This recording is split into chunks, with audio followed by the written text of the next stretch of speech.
This morning we learned that our businesses created another 223,000 jobs last month. The unemployment rate's now down to 5.3%. Keep in mind, when I came into office, it was hovering around 10%. All told, we've now seen 64 straight months of private sector job growth, which is a new record. 12.8 million new jobs all told, and that's good. But we've got more work to do because we've got to get folks' wages and incomes to keep going up. We've got to make sure folks feel like their hard work is getting them somewhere. We retooled the American auto industry. Today we're on track to sell more cars and trucks this year than we have in over a decade. After a decade of decline, thanks to some of the steps we took, we've added nearly 900,000 new manufacturing jobs. Manufacturing is actually growing faster than the rest of the economy.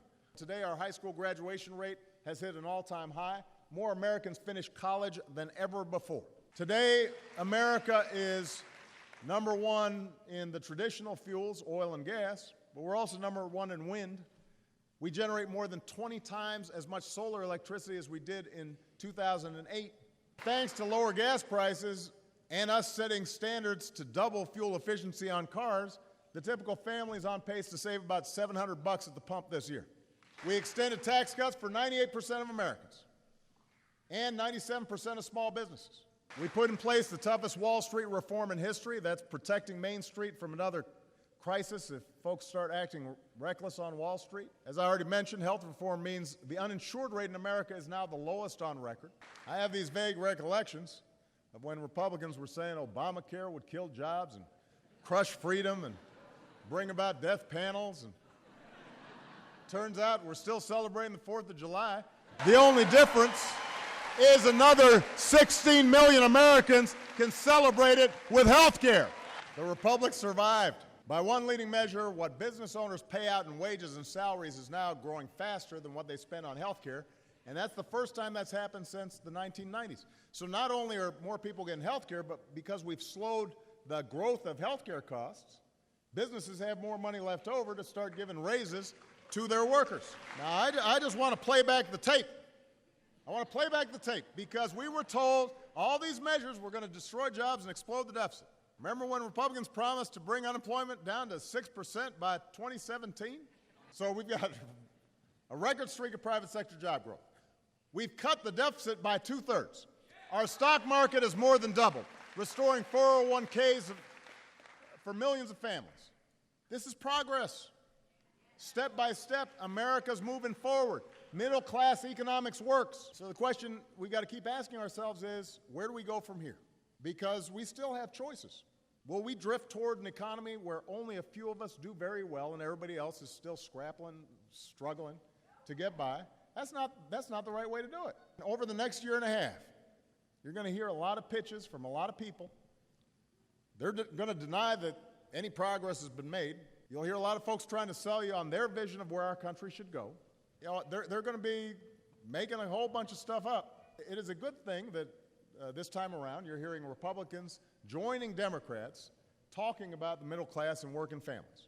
And that's good. You know, I welcome them acknowledging that that's an important issue.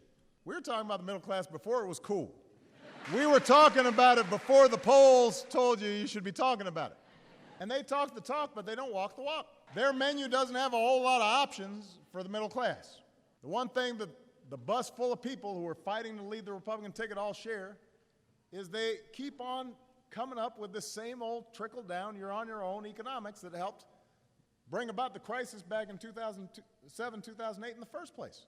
Here are a few of their bad ideas.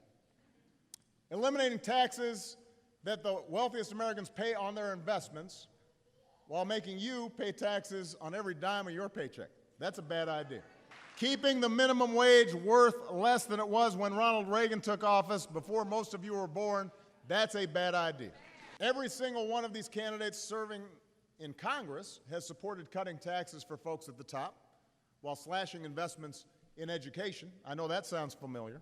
Every single one of them is still obsessed with repealing the Affordable Care Act, despite the fact that by every measure, it's working. You know, look, you could make an argument against Obamacare before it passed. It's something new, it's untried, you don't know. But now, where It's doing exactly what it was supposed to and actually costing less than we expected, and people are satisfied with the coverage we're getting. It just seems a little say that you don't want to provide coverage to 16 million people, and you got nothing to replace it with. That's a bad idea. There's nothing new about this philosophy, right? It's a philosophy that believes if we give special breaks to folks at the top, prosperity trickles down for the rest of us. But we've seen what happens when top-down economics meets the real world. We've got proof right here in Wisconsin. You had a statewide fair pay law that was repealed. Your right to organize and bargain collectively was attacked. Per-student education funding was cut. Your minimum wage has been stuck in place. Meanwhile, corporations and the most fortunate few have been on the receiving end of hundreds of millions of dollars of new tax cuts over the past 4 years. What happens when we try middle-class economics? Across the river in Minnesota, they asked the top 2% to pay a little bit more. They invested in things that help everybody succeed, like all-day kindergarten and financial aid for college students. They took action to raise their minimum wage. They passed an equal pay law. They protected workers' rights. They expanded Medicaid to cover more people. Now, according to the Republican theory, all those steps would have been bad for the economy. Minnesota's unemployment rate is lower than Wisconsin's. Minnesota's median income is around $9,000 higher. The La Crosse Tribune wrote, Minnesota's winning this border battle. If you end up having policies that cut education, help folks at the top, aren't expanding opportunity, then it's not going to work. We need better policies. Because the bottom line is, top-down economics doesn't work. Middle-class economics works.